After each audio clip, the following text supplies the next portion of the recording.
lombanya ini mengenai master plan. Kita mau desain suatu kawasan pedesaan yang konsepnya yaitu urban wellness. Output dari lomba ini adalah master plan.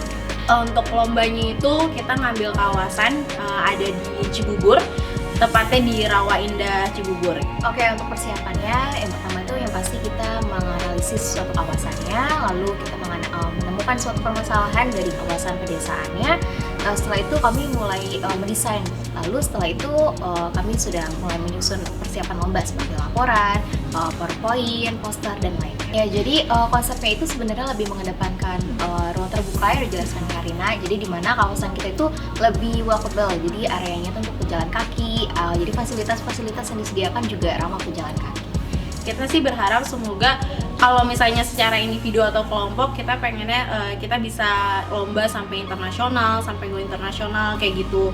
Tapi kalau misalnya untuk PWK sendiri, supaya PWK kita khususnya juga Universitas Pradita itu bisa dikenal gitu juga, nggak hanya kayak Indonesia, tapi bisa sampai ke internasional kayak gitu.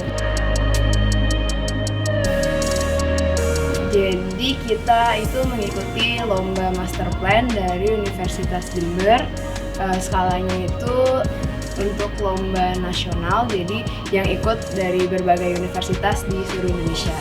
Untuk konsep perencanaan yang kami buat itu lokasinya ada di Danau Kampung Bintaro di Pesanggerahan, Jakarta Selatan.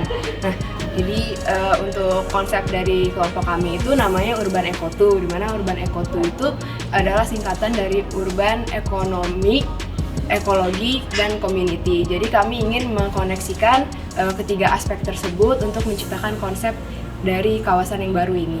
Ya, jadi yang pertama itu kita ngelakuin analisis lokasi, terus ada observasi secara langsung, terus ada survei juga. Nah, habis itu dari data itu tuh kita bikin perancangan, mulai dari AutoCAD, dari SketchUp, sampai poster. Ya sampai akhirnya ini muncul hasil lomba dan juga poster buat lomba tersebut. Ya, yang dipresentasikan selama lomba itu yang pertama dari data lokasinya dulu, data lokasi yang kita pilih, terus batasan-batasan wilayahnya, ada apa aja di sekitar wilayahnya itu, terus bagaimana kita melihat potensinya yang ada di daerah kami yang kami pilih, dan juga bagaimana permasalahannya gitu. Nah, kami juga melakukan perencanaan ya melalui digital juga, melalui AutoCAD dan juga SketchUp, di mana kita mengubah dari kawasan perkampungan itu menjadi kawasan yang ekonomik, bisa membawa perekonomian bagi warga sekitar. Terus kita juga membangun taman-taman, juga membuat karena di sana ada kebiasaan berupa pasar. Kami juga menyediakan lapak-lapaknya supaya pasar itu lebih rapih, seperti itu.